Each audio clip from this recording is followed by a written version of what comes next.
श्रोतागण, भाई और बहनों, मातृशक्ति को नमन। चैनल 24+ न्यूज़ के खास विशेष मनमोहक, जीवन को नई दिशा देने वाला, जीवन को अच्छे संस्कार देने वाला, अच्छा जीवन ढालने वाला, अच्छा इंसान बनाने वाला, हमारी तरक्की करने वाला और हमारी भारतीय संस्कृति के जो मूल्य गिर गए हैं उनकी पुनर्स्थापना करने वाला पुनरुत्थान कार्यक्रम में आप सभी का हार्दिक स्वागत है, अभिनंदन है, सत्कार है। पुनरुत्थान कार्यक्रम में प्रतिदिन नए नए विषय, स्वास्थ्य के संबंधी, जीवन शैली के संबंधी, निर्माण के संबंधी, व्यक्तित्व विकास के संबंधी और कई सूत्रों को लेकर के ये पुनरुत्थान कार्यक्रम में नए नए विषयों के बारे में प्रतिपादन किया जाता है। इसी क्रम के अंदर एक जीवन विकास का बहुत बड़ा विषय आज हम आपके सामने प्रस्तुत करने जा रहे हैं। आज का हमारा विषय honesty is the best policy. भाई और बहनों, दर्शकगण, श्रोतागण, ये एक ऐसा विषय है, अगर व्यक्ति इसको जीवन के अंदर उतार ले, प्रारंभ से ही जीवन का इसको गुरु मंत्र बना ले, तो उस व्यक्ति का जीवन सफल है और वह व्यक्ति विश्वसनीय बन जाता है, समाज के लिए पूजनीय बन जाता है, अनुकरणीय बन जाता है, स्तुत्य बन जाता है, वंदनीय बन जाता है। क्यों? कि ऑनेस्टी का मतलब होता है ईमानदारी। अगर व्यक्ति अपना एक सिद्धांत बना ले कि मुझे पूरा जीवन ईमानदारी के साथ बिताना है, मेरा हर कार्य ईमानदारी के साथ करना है, तो उससे क्या होगा? उसका पूरा जीवन अनुशासित हो जाएगा। और इस सिद्धांत को मानने वाला व्यक्ति जो है अपनी आवश्यकताओं को कम करेगा, वो सिद्धांतों के साथ में समझौता नहीं करेगा, वह झूठ नहीं बोलेगा और वह कोई अनैतिक कार्य नहीं करेगा। ऐसे लोगों को कष्ट तो बहुत आते हैं, क्योंकि जो ऑनेस्ट रहने वाला व्यक्ति है उसको कदम कदम के ऊपर जो है कई चीज़ों से जो मुकाबला करना पड़ता है। क्यों? कि हमारी सोसाइटी के अंदर ज़्यादा डिसऑनेस्टी है और ऑनेस्टी बहुत ही कम है। ये रेशियो आकाश पताल का रेशियो है, 90 और 10 का रेशियो है। लेकिन जो भी जितने लोग ऑनेस्टी के सिद्धांत पर चलते हैं वो हमेशा जीवन में बहुत संतुष्ट होते हैं, बहुत सुखी होते हैं और अपने जीवन के अंदर बड़ा सुकून और बड़ी शांति महसूस करते हैं। अब देखिए कि honesty is the best policy का सिद्धांत मानने से सबसे पहले हम देखेंगे इसके फायदे क्या है। मैं एक उदाहरण के तौर पर आपको बताना चाहता हूँ कि एक व्यक्ति अगर मान लो कोई भी बिजनेस करता है, मान लीजिए ज्वेलरी का बिजनेस करता है और उसके स्टोर है और उसका मालिक इस सिद्धांत को मानकर चलने वाला है, तो उसके जितने भी सेल्समैन हैं वह उस सिद्धांत को निश्चित रूप से मानेंगे। क्योंकि जो सिद्धांत गाइडेड होता है, वह सिद्धांत जो उसका सुप्रीमो होता है, हेड होता है, मालिक होता है, मैनेजमेंट होता है, मैनेजर होता है, उसकी पॉलिसी के साथ चलता है। इसीलिए इसको पॉलिसी कहा गया है कि उस बिजनेस की क्या एथिक्स है, क्या पॉलिसी है, उसके अनुसार चलता है और उसी के अनुसार विश्वसनीयता प्राप्त होती है। जब धीरे धीरे लोगों को ये जानकारी मिलती है कि इस दुकान के अंदर 90% 24 कैरेट का है तो 24 कैरेट का मिलेगा, 16 कैरेट का है तो 16 का मिलेगा, 20 का है तो 20 का मिलेगा, तो लोग स्वतः इस पर विश्वास करने लग जाते हैं। अब आप देखिए कि एक व्यक्ति dishonesty is the best policy के सिद्धांत से उसके पास वाला ही दुकान का चलता है, तो धीरे धीरे क्या होता है कि वो कहता तो है कि 90 टन का सोना है, लेकिन वो देता 80 टन का ही है। तो लोग उसको कसौटी पर कसते हैं, तो उसको लोगों को उसकी जो हैसियत का पता चलता है, उसकी बेईमानी का पता चलता है। तो ये बात जो है पूरे सोसाइटी के अंदर, पूरे शहर के अंदर तुरंत फैल जाती है और धीरे धीरे उस व्यक्ति की रेपुटेशन गिरने लग जाती है। और जिसने ऑनेस्टी पे चलना प्रारंभ किया है उसकी रेपुटेशन का ग्राफ बढ़ता जाता है। तो ग्राफ बढ़ते बढ़ते इतना होता है, लोगों की इतना भीड़ लगती है और इतने ग्राहक आते हैं, उसको 1 से 2, 2 से 4, 5 से 10 स्टोर बनाने पड़ते हैं। और जो व्यक्ति जिसने की डिसऑनेस्टी के हिसाब से कार्य किया है, उसने मार्जिन ज्यादा रखा, उसने बेईमानी की है, तो उसकी वह दुकान भी बंद हो जाती है। तो कितना बड़ा फायदा हो गया। और प्रश्न ये है कि ये पॉलिसी को अगर हम जीवन में उतारते हैं तो शुरू शुरू में अपने आप को ढालना होता है। शुरू शुरू के साल 2 साल कष्ट में आते हैं, फिर वह व्यक्ति स्वयं अपने हिसाब से ढल जाता है, उसका मालिक मैनेजर जो भी होता है, और उसकी टीम पूरी ढल जाती है।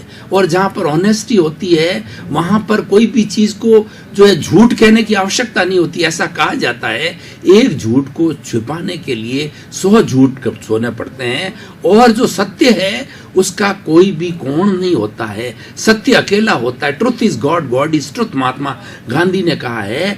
तो इसीलिए क्या है कि सत्य को जो है कोई परीक्षा नहीं देनी पड़ती है, परीक्षा झूठ को देनी पड़ती है, लेकिन सत्य का पालन करने वाले को बहुत बड़ी कठिन अग्नि परीक्षा से निकलना पड़ता है। ऐसा देखिए उदाहरण आते हैं हमारी पूरी भारतीय संस्कृति के, बड़े बड़े उदाहरण जो आता है कि जो कोई भी ऑनेस्ट व्यक्ति होता है उसको टाइटल दिया जाता है राजा हरिश्चंद्र। राजा हरिश्चंद्र इतने ईमानदार व्यक्ति थे, और इतने उनको जो उनके अपने कर्मों के कारण जो है उनको 12 साल तक जो है चंडाल के घर के ऊपर नौकरी करनी। पर उनकी पत्नी तारा है, उनके पुत्र की डेथ हो गई तो तारा शमशान में आ गई। उस चंडाल ने जो है इनकी राजा हरिश्चंद्र की ड्यूटी जो है उसके अंदर जो शमशान में लगाई, तो वहां पर कफन देना जरूरी होता था, किसी शव को लाया जाता है, लेकिन उसके तारा के पास में कफन भी नहीं था, उसकी भी ऐसी स्थिति बन गई थी। देखिए योग का मामला है, ये सारी सृष्टि संजोग से चलती है। तो लेकिन जब वो कफन मांगा गया वो तारा से, तो उसकी परीक्षा थी, ये अग्नि परीक्षा राजा हरिश्चंद्र की थी, उसकी रानी तारा की भी थी। और उसने अपनी साड़ी फाड़ करके और बच्चे के लिए कफन दे करके और उसका जो है वो दाह संस्कार किया। देखिए बाद में सब कुछ होता है कि वो पुनः जब आजाद हो जाते हैं उससे ज्यादा उनकी गुडविल गिर जाती, लेकिन उनको एक अग्नि परीक्षा के दौर से गुजरना पड़ा। माता सीता एकदम प्योर 24 कैरेट का सोना थी, एकदम पवित्र आत्मा थी, तो वो अग्नि से भी ज्यादा पवित्र थी, तो उसको कई बार अग्नि परीक्षा देनी पड़ी। और जब एक बार अंत में उनको अग्नि परीक्षा के अंदर वो पृथ्वी जा कहलाती थी, पृथ्वी पुत्री थी और पृथ्वी के अंदर समा गई। और उसके बाद में भगवान राम ने भी जो है पुनः जो है अपनी पानी के अंदर जो उसकी समाधि दी, और आगे जाकर के वो नारायण और लक्ष्मी के रूप के अंदर दूसरा अवतार धारण करते हैं। तो मेरे कहने का अर्थ ये है कि इतना बड़ा सिद्धांत है कि मनुष्य जीवन का इसके अंदर पूरा सार निकल जाता है, और वह व्यक्ति एक ईश्वर से कम रूप नहीं होता है। तो भाई और बहनों, दर्शकगण, श्रोतागण, अगर आज honesty is the best policy को हम अपने जीवन के अंदर उतारें तो इसकी कितने फायदे आप देखिए। और दूसरा फायदा मैं आपको बताता हूं कि जो व्यक्ति honesty is the best policy को पालन करता है वो उसका जीवन इतना स्पष्ट होता है, एक खुली पुस्तक की तरफ बन जाता है, उसको कोई चीज छुपाने की आवश्यकता नहीं होती है, हर चीज आराम से दिखानी होती है, क्योंकि उसको छिपाने की क्या आवश्यकता। चाहे इनकम टैक्स वाले आ जावे, चाहे कोई भी व्यक्ति उनकी परीक्षा लेने वाले आते हैं, तो वो 24 कैरेट सोने के रूप के अंदर खरा उतरता है परीक्षा के अंदर, क्योंकि वो डिसऑनेस्टी करता ही नहीं है। तो honesty is the best policy जो है एक ऐसा सिद्धांत है जो कि एक समाज का बहुत बड़ा कल्याण कर सकता है। आज मैं 10, 15, 20, 25 साल के सिनेरियो की पहले की तरफ जावें तो लोग honesty is the best policy काफ़ी हद तक, बहुत सी संख्या के अंदर लोग इसको पालन करते थे। व्यापार के अंदर, सरकारी कर्मचारियों के रूप के अंदर, समाज के रूप में, पर जनता के अंदर इसका प्रचलन था। लेकिन धीरे धीरे जो आदमी में लोभ की प्रवृत्ति बनी, आदमी ने धन का आकर्षण बढ़ा, तो उसके कारण के अंदर honesty is the best policy बनती गई और धीरे धीरे लोग डिसऑनेस्ट ज्यादा होने लगे। ये क्यों हुआ वो मैं आपको बताना चाहता हूं कि आज से 25-50 साल पहले जो है, मैं आपको एक उदाहरण देता हूं कि मैथमेटिक्स की एक थ्योरम है कि एक सेंटर से एक सर्कल खींचा जाता है, यानी एक सर्कल का एक ही सेंटर होता है। उस सेंटर के अंदर मनुष्य था, मानव था, मानवीय गुणों की जो है प्रशंसा की जाती थी और उसको ऊंचा स्थान दिया जाता था, उसकी पूजा की जाती थी, वो वंदनीय होता था, स्तुत्य होता था, वो अनुकरणीय होता था समाज के अंदर। लेकिन और जो परिधि है जिसके ऊपर सर्कल खींचा गया है, धन दौलत की जितने साधन है, अर्थ है, वो परिधि में था। अब क्या हुआ कि कुछ वर्षों के अंदर व्यक्ति की मानसिकता बदली, व्यक्ति के लोभ की प्रवृत्ति जागृत हुई और अर्थ को अतिरिक्त स्थान दिया गया। सबसे बड़ी बात है, अर्थ को अतिरिक्त स्थान देना या लोभ बढ़ना दोनों एक ही बात है। तो क्या हुआ, मनुष्य को फेंक दिया गया परिधि के ऊपर और अर्थ को ले आए सेंटर में। अर्थ को सेंटर में लाने से बहुत बड़ी मूल के अंदर भूल हो गई कि आज हर व्यक्ति ये सोचने लगा, एन केन प्रकारेण बाई हुक और क्रुक अर्न दी मनी, आप मल्टी मिलियनर बने, आप करोड़पति बने, क्योंकि समाज के अंदर एक मापदंड हो गया, जिसके पास में पैसा है वही बड़ा है, वही चरित्रमान है, चाहे उसने बेईमानी से ही पैसा कमाया हो। और जो बेचारा ऑनेस्ट व्यक्ति है, जो बिल्कुल ईमानदारी के साथ में अर्जन करता है, उसकी कोई पूछ नहीं है। इस कारण धीरे धीरे धीरे समाज के अंदर ऑनेस्टी नीचे गिरने लग गई और डिसऑनेस्टी बढ़ने लग गई। भाइयों, उसके दुष्परिणाम हम देख रहे हैं। ये सारे दुष्परिणाम, समाज के अंदर इतना परिवर्तन क्यों आया, समाज के अंदर मूल्य क्यों गिर गए? क्योंकि honest is the best policy को छोड़ दिया गया और हर व्यक्ति जो है वह एक चरित्रहीन होने लग गया और पैसा प्रदान होने की वजह से 24 घंटे व्यक्ति 99 के चक्कर के अंदर भज कलदारम उसी के अंदर दौड़ता जाता है। और वो इस सिद्धांत को भी भूल गया कि शुद्ध साधन के लिए जो है, शुद्ध साध्य के लिए शुद्ध साधन चाहिए, वो भी भूल गया। क्योंकि उसका लक्ष्य है साध्य, वो बिगड़ गया। उसका साध्य एन केन प्रकारेण धन कमाना है, वो साधनों की परवाह नहीं करता है। और honest is the best policy का पालन करने वाला व्यक्ति साथ साथ में यह भी पालन करता है, अच्छे साध्य के लिए अच्छे साधन की आवश्यकता है। जब हमारा साध्य जो है ऑनेस्टी है तो लक्ष्य भी, जो हमारा लक्ष्य और साध्य ऑनेस्टी है तो साधन भी जो ऑनेस्टी के बन जाते थे। दोनों एक दूसरे के पूरक हैं और एक दूसरे के कंप्लीमेंट्री है। उसी तरह से डिसऑनेस्टी और जो असाध्य, जो हमारा साध्य वो अशुद्ध है, वो दोनों भी कॉम्प्लीमेंट्री है। तो भाई और बहनों, दर्शकगण, श्रोतागण, आज इस एपिसोड के माध्यम से मैं ये कहना चाहता हूँ, अगर समाज के अंदर बदलाव लाना है तो हमें मनुष्य के गुणों को, वो मानवीय मूल्यों को स्थान दिया जाए। जो व्यक्ति चरित्रवान है, उस चरित्रवान व्यक्ति की पूजा की जाए, चाहे नेता हो, चाहे बड़ा व्यक्ति हो, चाहे अफसर हो, चाहे समाज का माननीय व्यक्ति हो, किसी भी पद का हो, तो वो चरित्रवान लोगों को स्थान दिया जाना चाहिए और चरित्रहीन लोगों को स्थान नहीं दिया जाना चाहिए।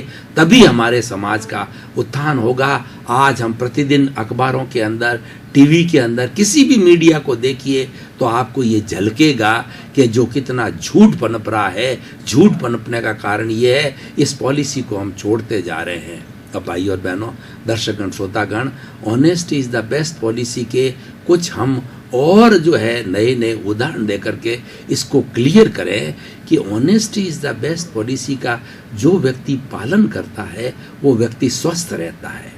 क्यों? उसको कोई छुपाने की जरूरत नहीं होती है, उसके बहुत मेंटल पीस होती है। जो व्यक्ति मेंटल पीस के अंदर रहता है, उसका व्यक्ति के दूसरे 4 स्वास्थ्य, वर्ल्ड हेल्थ ऑर्गेनाइजेशन ने कुल 5 तरह के स्वास्थ्य बताए गए हैं। उसमें से पहला स्वास्थ्य है physical health, mental health, emotional health, spiritual health और सोशल हेल्थ। जिसकी मेंटल हेल्थ अच्छी है, मानसिक संतुलन है, उसके चारों हेल्थ ऑटोमेटिक हो जाते हैं। क्योंकि सबको गवर्निंग जो फैक्टर है वो मेंटल पीस है, मेंटल हेल्थ है। ये जरूरी है कि जो honesty is the best policy का करने वाला व्यक्ति ज़्यादा प्रदर्शन नहीं कर सकता, करेगा भी नहीं, और वो अपने सिद्धांतों पर अडिग रहेगा, फालतू खर्चा भी नहीं करेगा, फालतू दिखावा भी नहीं करेगा, लेकिन उसका जीवन है वो स्थायी हो गया। Honesty is the best policy का पालन करने वाले का वरी का परिवार जो है वह भी संस्कारी परिवार होगा। क्योंकि उसके बच्चे ये मानकर चलेंगे कि मेरे पिताजी जो है वो बहुत ही ऑनेस्ट व्यक्ति है। ऑनेस्ट व्यक्ति के पास में फालतू का पैसा कहाँ से आएगा, अनैतिक कमाई कहाँ से आएगी? तो बच्चे कभी भी अनैतिक डिमांड की आवश्यकता नहीं करेंगे, उसकी मांग नहीं करेंगे, और जो अपने पास में प्राप्ति है उससे संतुष्टि होती है। Honesty is the best policy का पालन करने वाले की दूसरा जो सबसे बड़ा फायदा होता है कि वो इस विश्व का सबसे संतुष्ट व्यक्ति है। संतोषम परम सुखम, गजधन गोधन गोधन गजधन बाजी धन और रतन धन खान, जब आवे संतोष धन सब धन धूरी समान। मतलब सारी दुनिया के जितने भी धन हैं वो धूल के समान कब आता है? जब व्यक्ति संतुष्ट हो जाता है, संतोषी हो जाता है। और व्यक्ति संतोषी कब होता है? जब honest is the best policy को पालन करके चलता है, ये मान के चलता है कि मुझे जो ईश्वर दे रहा है, मुझे प्राप्त हो रहा है, इसी में ही मुझे अपना सारा कार्य चलाना है। देखिए भाई और बहनों, दर्शकगण, श्रोतागण, हमारे इस पारिवारिक जीवन की भी बड़ी विशेषता है कि हम 10,000 रुपये मंथली के अंदर भी अपना परिवार का भरण पोषण कर सकते हैं। 1 लाख में भी कर सकते हैं, 1 करोड़ में भी कर सकते हैं। ठीक उसी तरीके से आप एजुकेशन की भी देखिए। अगर बच्चा स्टूडियस है तो वो एजुकेशन हजारों में भी होती है, लाखों में होती है, करोड़ों भी होती है। बच्चा स्टूडियस होना चाहिए और honest is the best policy का पालन करने वाले बच्चे हमेशा स्टूडियस होंगे, क्योंकि उनको अपने परिवार के संस्कार, माता पिता के संस्कारों का पूरा ज्ञात है, वो उनको जानकारी होती है। तो इसलिए भाइयों और बहनों, honest is the best policy के फायदे ही फायदे हैं। ये ऐसा कहा जाता है कि 100 बीमार और 1 अनार। आप अगर मुझे कहो कि जीवन के अंदर एक ही सूत्र हमें ऐसा दे दो कि जिससे कि हम अपने जीवन को सफल बना दें, हम ये सोचने लग जावें कि मेरा व्यक्तिगत जीवन, मेरा पारिवारिक जीवन, मेरा सामाजिक जीवन है, वह एकदम जो है एकदम अच्छा जीवन है, एकदम नंबर 1 का जीवन है, तो honest is the best policy से पालन करना पड़ेगा। और सबसे बड़ी बात देखिए, इस सिद्धांत को मानने वाला व्यक्ति कभी प्रतिस्पर्धा में नहीं जाएगा। आज का समाज क्यों बिगड़ रहा है? होड़ में बिगड़ रहा है, प्रतिस्पर्धा में बिगड़ रहा है। एक भाई देखता है कि उसकी बेटी की शादी में 10 लाख रुपए खर्च किया, तो अपने को बड़ा बताने के लिए वह 20 लाख खर्च करता है। मतलब प्रदर्शन पे बहुत ज्यादा पैसा खर्च करता है ताकि लोग माने कि ये बड़ा व्यक्ति है। तो इसलिए वो कभी भी इस तरह की प्रतिस्पर्धा में नहीं जाएगा। प्रतिस्पर्धा होती है, वो घृणा पैदा करती है, वो ईर्ष्या पैदा करती है। तो ये जो हमारे नेगेटिव थॉट्स होते हैं, वो honest is the best policy के अंदर नेगेटिव थॉट्स कभी नहीं आने चाहिए। बस मात्र एक ही है, इस सिद्धांत का पालन करने वाला व्यक्ति जो है वो अपने आप में ठोस होना चाहिए, उसकी संकल्प शक्ति दृढ़ होनी चाहिए, और संकल्प शक्ति दृढ़ होने के बाद में कोई उसको हिला नहीं सकता। इसीलिए कहा जाता है God help those who help themselves. हम इस सिद्धांत का पालन करते हैं, इसका मतलब है कि हम स्वयं की मदद कर रहे हैं, हम दृढ़ संकल्पित होते हैं। ऐसे लोगों को ईश्वर की मदद अवश्य मिलती है। ईश्वर भी जो है ऐसे लोगों को मदद करता है। वो डायरेक्टली नहीं है, इनडायरेक्टली बहुत जो है फायदे करा देता है। मैं आपको उदाहरण के तौर पर भाई और बहनों बताना चाहता हूँ कि कोई व्यक्ति ईश्वर कैसे मदद करता है। कोई व्यक्ति बिजनेसमैन है और एक समय ऐसा आया कि उसने कुछ माल एक्स्ट्रा स्टॉक कर दिया। फास्ट मूविंग आइटम जो है स्टॉक के अंदर रह गया, और दूसरे दिन ये मालूम पड़ा कि उसके भाव कुछ वजह से डिमांड एंड सप्लाई का जो है आपस के अंदर तालमेल न होने से, यानी डिमांड बढ़ने से जो है और पीछे से सप्लाई कम आने की वजह से उसके पास में जो माल स्टॉक पड़ा है, वह स्टॉक जो है कारण उसके भाव 10 गुने बढ़ गए। अब उसने जानबूझकर नहीं किया, उसने तो अपना नेचुरल वे में किया कि हमको आगे सीजन आ रहा है, उस सीजन के लिए हमें अपनी पहले तैयारी करनी चाहिए। देखिए ये ईश्वर ने दे दिया। जो ऑनेस्ट लोग होते हैं उनको ईश्वर दूसरी तरफ से दे देता है। ईश्वर की भी बड़ी लीला महान है कि वो हमेशा अच्छे लोगों को सपोर्ट करता है। मैं भाई और बहनों, दर्शकगण, श्रोतागण, एक honest is the best policy की बात बताता हूँ कि हमारे जैन मंदिर बना करते हैं। जैन मंदिर के अंदर सारा करोड़ों रुपए का डोनेशन जो है वो जैन भक्तों के द्वारा आता है। अगर कोई भक्त ईश्वर से प्रार्थना करे, और जिन शासन देव के जो है वो अधिष्ठायक देव हैं, वो उनकी रक्षा करते हैं कि जिस तीर्थंकर का मंदिर बनता है वो तो मोक्षगामी हैं, वो अरूपी हैं, वो किसी से बात नहीं करते, भाषण नहीं करते, लेकिन उनकी सेवा करने वाले हर तीर्थंकर के आज अधिष्ठायक देव है। तो देव करते हैं कि इसकी कितनी, इस मेरे भक्त की कितनी दृढ़ संकल्प शक्ति है और इसकी भावना कितनी ऊंची है कि ये मंदिर बनाना चाहता है, धर्मशाला बनाना चाहता है, भोजनशाला बनाना चाहता है। तो वो तुरंत क्या है, उसकी भावना को फलित करने के लिए समझ लीजिए एक गड़ा हुआ धन है ना, उसको कहीं से मिल जाता है, उसको किसी न किसी रूप में, जैसा मैंने अभी उदाहरण दिया था, किसी न किसी रूप में उसको बिजनेस के अंदर बहुत फायदा हो जाता है, पड़ी हुई चीज के भाव 10 गुणे हो जाते हैं, समझ लीजिए गड़ा धन मिल जाता है।